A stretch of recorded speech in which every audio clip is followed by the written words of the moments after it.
Hey guys, what's going on? It's Boxcar here. Rocky Dog's over there somewhere, sleeping in the bed. It's cold, Tennessee morning here. So I was just at Boots Off for the Halloween bash over there, and I had a good friend of mine suggest that I do a Trails of Recovery video, kind of an introduction, if you will, or my testimony as to Trails of Recovery, and a little bit about me and why I started Trails of Recovery. So I figured today would be a good day to do that video, because it's so cold outside. And so you guys can get to know a little bit more about me and about what Trails of Recovery is about and what it's done for me. So I've struggled with not only mental illness, but also addiction and substance abuse the majority of my life from a relatively early adolescent age. In 2012, I was addicted to opiates. Primarily, I didn't get mixed up in the pill mill stuff too much when it was a big thing. I went straight to the heroin. Um, I was in San Diego. I just got out of jail in San Diego for possession of heroin and knew that if I didn't want to die in San Diego, California, that I had to leave. And my only option was to leave essentially with the clothes on my back. And I walked from San Diego to Asheville, or to Ashland, not Asheville, to Ashland, Oregon, and beat my addiction that way, essentially. So I found that just walking in general, there's a lot more to the story than just, I walked to Ashland and I was cured of my addiction. Not only was I a heroin addict, I was also a raging alcoholic, and alcohol dominated my life well into my 30s, to the point where I was either in the hospital with my pancreas and my liver failing, or I was in jail. So even after I beat heroin, I was still very addicted to alcohol. But back to the Ashland story. I wound up in Ashland, Oregon. I met some thru hikers who I didn't know anything about thru hiking at the time, and nothing regarding thru hiking or long distance backpacking or anything like that. Um, and they informed me about the PCT and the Appalachian Trail and, all these other trails. And, I worked in Ashland. I got a job there, living in the park and working in Ashland, saving up a little bit of money, buying some gear, and I hiked the PCT southbound for the first time in 2012. I might have been 13 then. Anyway, one of the. And I just engulfed myself in long distance backpacking and living simply out of it, becoming, more content with just my backpack. And I'd always been used to the comforts of just having the backpack from my train riding days, like described in my first book, Before the Blazes. And, my second book's called A Long Walk, and it's kind of a 10-year transformation of the man that I've become today. And, in 2017, I started Trails of Recovery after, X amount of long trails hiked.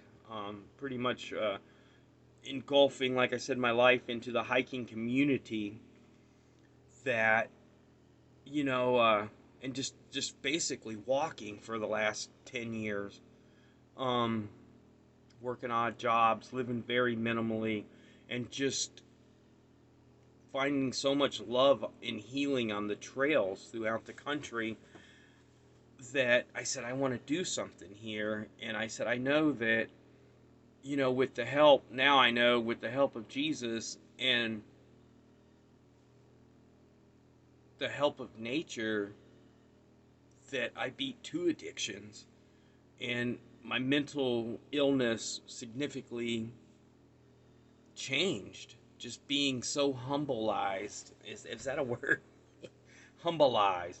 Just being so humble when you're on the trail. What it does for people is just amazing. What the community, what the trail, what finding oneself does on a long distance trip is just, it's amazing. I really believe that if I hadn't found long distance backpacking, that, or essentially not just long distance backpacking, ultimately that's the end result. If I hadn't have gone for a walk, my addiction or my mental illness would have destroyed me as a person. I mean, it would have just, I would be long gone by now. I wouldn't have lived to be the 49 years that I am. And I wanted to share that with people. I want to share it. Our goal, a long term goal, would be, I'm working with a partner. She's a mental health professional. We would like to go to not only just trail events, like trail days or like the PCT kickoff, the Florida Trail kickoff, etc. We'd like to go to prisons and mental health facilities and just try to explain and show the love that the trail provides and that the trail gives to individuals, in hopes that somebody else can be cured from whatever ails them. I guess not really good at public speaking, as you could tell in this testimony, but and although I've been clean off of heroin for 10 years, I still have battled in the past with alcohol, like a post-trail depression I'm sure a lot of people have heard of. And I went through some traumatizing stuff back in 18, and after I got off my hike of the Appalachian Trail, and I relapsed on alcohol, and I wound up in jail. And it was just some traumatizing aspects that I had gone through, that and my crutch was turned into alcohol, when in turn I should have just went on a hike. I should have just went for a walk. Instead, I went back to my old habits, and I got drunk, and I wound up in jail. So COVID hit. We all know that. That was trying times for people. I relapsed on alcohol again.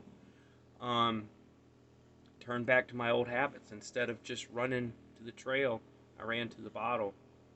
Well, and I'm proud to say now, and I knew it all along, somewhere deep down in my heart, I always closed that void. I was baptized in February of 2021. I was baptized, gave my life to Christ. I've incorporated Jesus and the love of Jesus into Trails of Recovery now. And it's a huge part of my speaking, to know that you're not alone, to know that in your addiction, and to know that no matter what, that Jesus still loves you. I'm living proof of that, because I don't deserve it, because I've screwed up so many times. The trail still loves me. Nature still loves me. Jesus still loves me. Even though I deserve none of it, I don't deserve the hiking stuff that I've acquired. I don't deserve, it's just, the list goes on in self-pity if you allow it to. But the fact is that, it's fixable, and I'm proof that it's fixable. And for me, getting not only closer in nature, but I think that the trail brought me closer to Jesus as well, because of the person that the trail turned me into, and the way the trail humbles a person. And that's what Trails of Recovery is about. It's not a monetary organization. We're not here to make money. That's the last of our concerns. I'm here to build this organization, to build this project, is what I call it, to show people the love of nature through Jesus, and to help people, to hopefully awaken something in somebody to where they turn around and they go, wow, that saved my life. I can't believe putting myself through a 2,000 plus mile walk, or even strolling around the park, or just appreciating the humbleness of just having a backpack for your home for 6 months.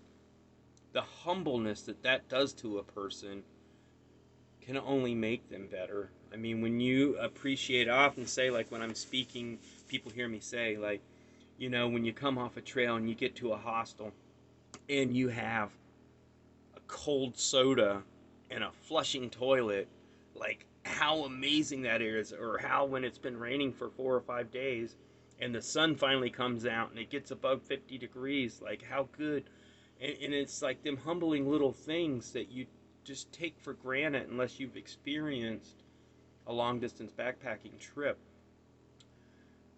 that you don't, you know, so many people just let life pass by. They don't appreciate the flushing toilet. They don't appreciate, you know, a cold soda. But believe me, a thru hiker appreciates that stuff. When they can plug in their phone into an outlet and get a charge and charge up their equipment, they appreciate that.